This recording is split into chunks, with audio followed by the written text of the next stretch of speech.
लागी लगन मत छोड़ना प्यारे, लागी लगन मत हरि जी मोरी लागी लगन मत छोड़ना, प्रभु जी मोरी लागी लगन मत छोड़। अजात पक्षाय मातरं खगा। जिस तरह से पक्षी अपनी माँ को याद करते रहते हैं, हे प्रभु बस इसी तरह मैं भी सदा आपका स्मरण करता रहूं, सदा आपको ही याद करता रहूं। बस यही मैं आपसे आशीर्वाद चाहता हूँ, यही मैं आपसे वरदान चाहता हूँ। हे प्रभु मैं जहाँ जहाँ जाऊँ, जिस जिस योनि में जाऊँ, वहाँ वहाँ आपके भक्त जनों से मेरा प्रेम बना रहे, आपके भक्त जनों से मेरी मित्रता बनी रहे। बस केवल यही मैं चाहता हूँ कि जो लोग आपकी माया से देह गेह और स्त्री में आसक्त होते रहते हैं, मुझे उनका कभी साथ न मिले। बस मुझे तो केवल आपके भक्तों का साथ चाहिए, आपके संतों का साथ चाहिए, ताकि उन भक्तों की तरह मेरी भी आप में स्मृति बनी रहे, मेरी भी आपको याद बनी रहे। बस इसके अलावा मैं और कुछ नहीं चाहता। वृत्रासुर वीरवाणी में इस तरह भगवान को पुकारता है और देवराज इंद्र को वहां निगल जाता है। जैसे ही देवराज इंद्र को उसने निगल लिया, अब तो देवराज इंद्र वज्र के द्वारा उसके शरीर को काटने लगे और काटते काटते 1 वर्ष लग गया और 1 वर्ष बाद में वो वृत्रासुर को मार पाए और वो बाहर आए। जैसे ही वृत्रासुर को मार करके देवराज इंद्र बाहर आए, तो देवराज इंद्र पर फिर से ब्रह्म हत्या का आक्रमण हो गया। अब की बार देवराज इंद्र ने इस ब्रह्म हत्या को बांटा नहीं, इस ब्रह्म हत्या को उन्होंने स्वीकार कर लिया और मानसरोवर में वहां जल के अंदर कमल की डंडी के अंदर 1000 साल तक रहते हैं, तपस्या करते हैं, जिससे ब्रह्म हत्या जीर्ण हो जाती है और ब्रह्म हत्या निस्तेज हो जाती है। तब देवराज इंद्र को ऋषि मुनि वापस बुलाते हैं, उनके द्वारा यज्ञानुष्ठान कराते हैं और इस तरह से देवराज इंद्र को ब्रह्म हत्या के पाप से मुक्त कराते हैं। देवराज इंद्र ने आज वृत्रासुर को मारा है, लेकिन वृत्रासुर को मार करके देवराज इंद्र प्रसन्न नहीं है। देवराज इंद्र मन ही मन बड़े दुखी हो रहे हैं। क्यों दुखी हो रहे हैं? क्योंकि देवराज इंद्र ने कहा, आज तक मैंने ऐसे असुर मारे हैं जो असुर पाप में प्रवृत्त रहते थे, जो असुर आसुरी वृत्ति को धारण करते थे, लेकिन यह असुर, यह तो भगवत भक्त था। असुर के रूप में भी यह भगवान का बहुत बड़ा भक्त था, एक महात्मा था और मैंने एक महात्मा को मार डाला, इसलिए उन्हें बड़ा दुख हो रहा था। कहा, महाराज असुर के रूप में और ये महात्मा कौन था? आप हमें वृत्रासुर का पूर्व जन्म बताएं। तब कहते हैं कि देखो, चक्रवर्ती सम्राट महाराज चित्रकेतु हुए, जिन चित्रकेतु की 1 करोड़ रानियां थी, लेकिन इतनी रानियां होने पर भी उनके घर पर कोई संतान नहीं थी।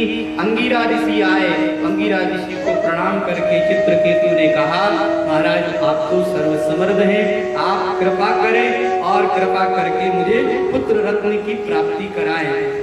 अंगिरा ऋषि ने कहा कि मैं तुम्हें पुत्र तो दूंगा, लेकिन ध्यान रखो वह पुत्र शोक और मोह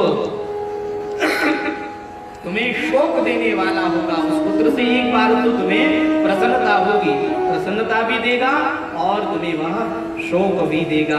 अब देखिए, जिसकी ज्यादा कामना होती है तो उस व्यक्ति का बात पर ध्यान कम जाता है। उन्होंने कहा प्रसन्नता देने वाला और शोक देने वाला पुत्र प्रकट होगा। उन्होंने तो केवल प्रसन्नता को ही सुना, शोक को सुना ही नहीं।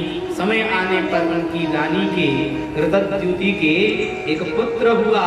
अब तो रानी को पुत्र हुआ है। आहा, सारे नगर के अंदर जन्मोत्सव मनाया गया है, आनंद ही आनंद मनाया गया है। और महाराज तो उस रानी से अत्यंत प्रेम करने लगे। अब दूसरी रानियों ने कहा कि इसके पुत्र हो गया, इसलिए इसका महत्व बढ़ गया, चलो इस पुत्र को ही हम समाप्त कर देते हैं।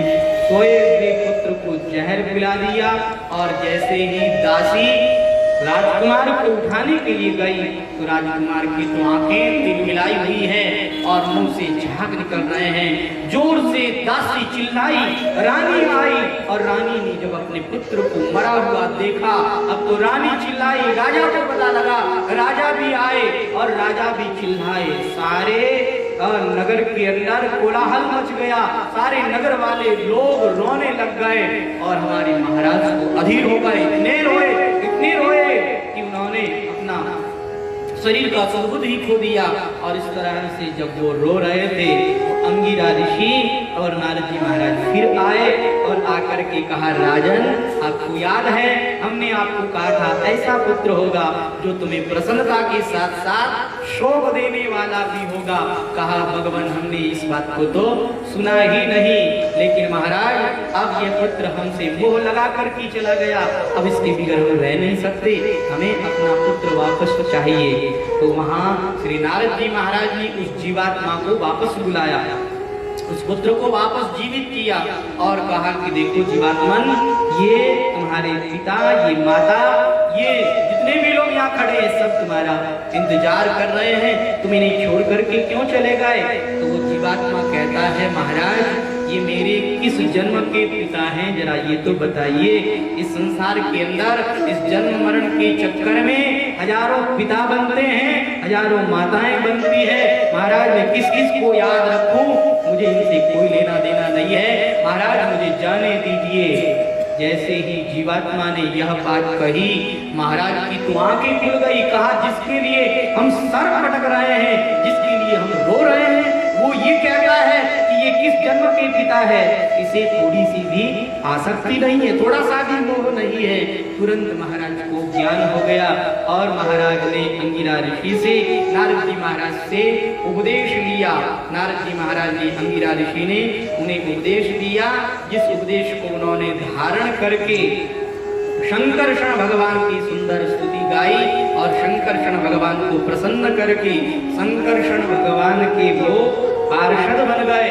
और यह जो चित्रकेतु थे ये एक विद्याधर बन गए। और जब ये विद्याधर बन करके अपने विमान के अंदर घूम रहे थे तो इन्होंने क्या देखा, एक जगह पर शंकर भगवान विराजमान हैं और शंकर भगवान के सामने ऋषि मुनि महात्मा बैठे हुए हैं और शंकर भगवान पार्वती को अपने पास बिठाए हुए उन महात्माओं को उपदेश कर रहे हैं। जब इस दृश्य को उस चित्रकेतु गंधर्व ने देखा, विद्याधर ने देखा, तो उस विद्याधर ने कहा कि अरे अरे देखो तो सही, ये शंकर भगवान बड़ी बड़ी ब्रह्म ज्ञान की बातें करते हैं और ऋषि मुनि महात्माओं को उपदेश करते हैं, लेकिन ये स्वयं भी अपनी स्त्री में आसक्त हैं। अरे इतनी भरी सभा में बैठे हैं, स्त्री को साथ लेकर के बैठे हैं, यह कोई उचित हो रही है, यह तो उचित नहीं लगता है। शंकर भगवान जैसे व्यक्ति को और अपनी स्त्री को साथ लेकर के तो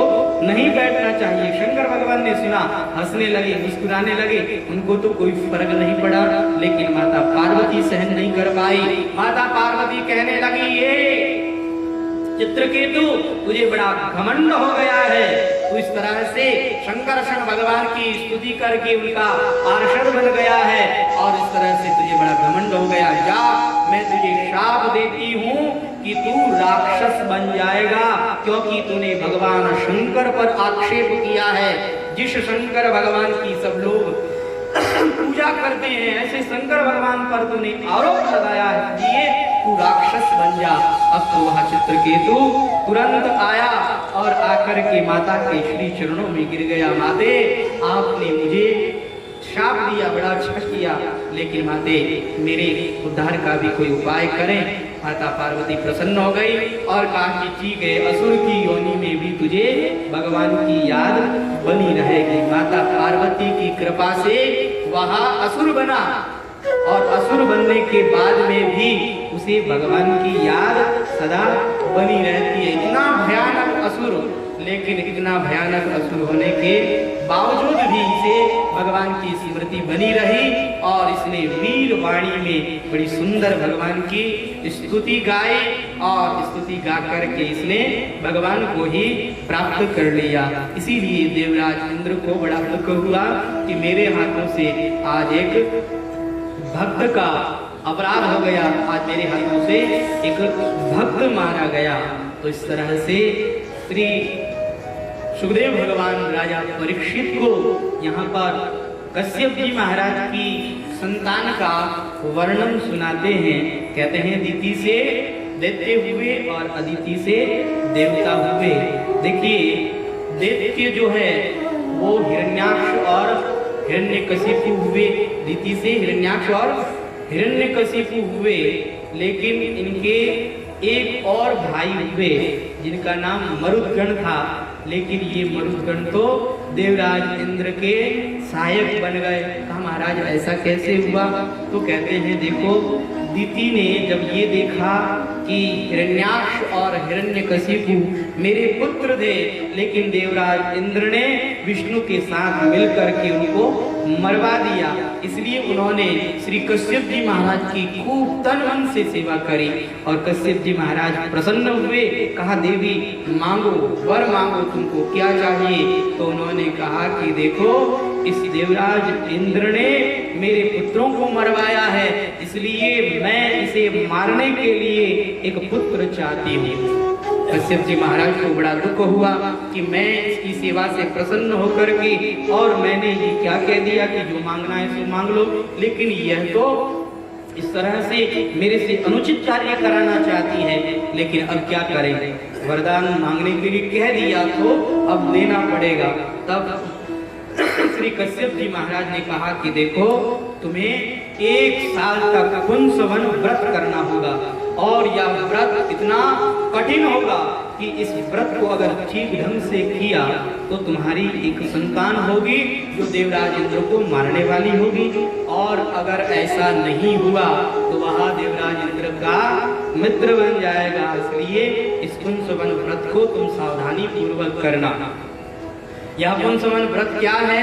कहा 1 साल तक तुम्हें झूठ नहीं बोलना है, 1 साल तक तुम्हें नियम से रहना है, संयम से रहना है, क्रोध नहीं करना है और दुर्जनों से बातचीत नहीं करनी है, बिना धुला हुआ वस्त्र नहीं पहनना है, किसी की पहनी हुई माला नहीं पहननी है, झूठा नहीं खाना है, भद्रकाली की प्रसाद या मांस युक्त अन्न का भोजन नहीं करना है, शूद्र का लाया हुआ और रजस्वला का देखा हुआ अन्न भी नहीं खाना है और अंजलि से जलपान नहीं करना है, झूठे मुंह बिना आचमन किए, संध्या के समय बाल खोले हुए, बिना श्रृंगार की वाणी का संयम किए बिना और बिना चद्दर ओढ़े घर से बाहर नहीं निकलना है, अपवित्र नहीं रहना है, उत्तर या पश्चिम सिर करके दूसरे के साथ तुम्हें इस संसार के अंदर नहीं जाना है और इस तरह से तुम्हें इन सब नियमों का पालन करना है। निषिद्ध कर्मों का तुम्हें पूर्ण रूप से त्याग करना है।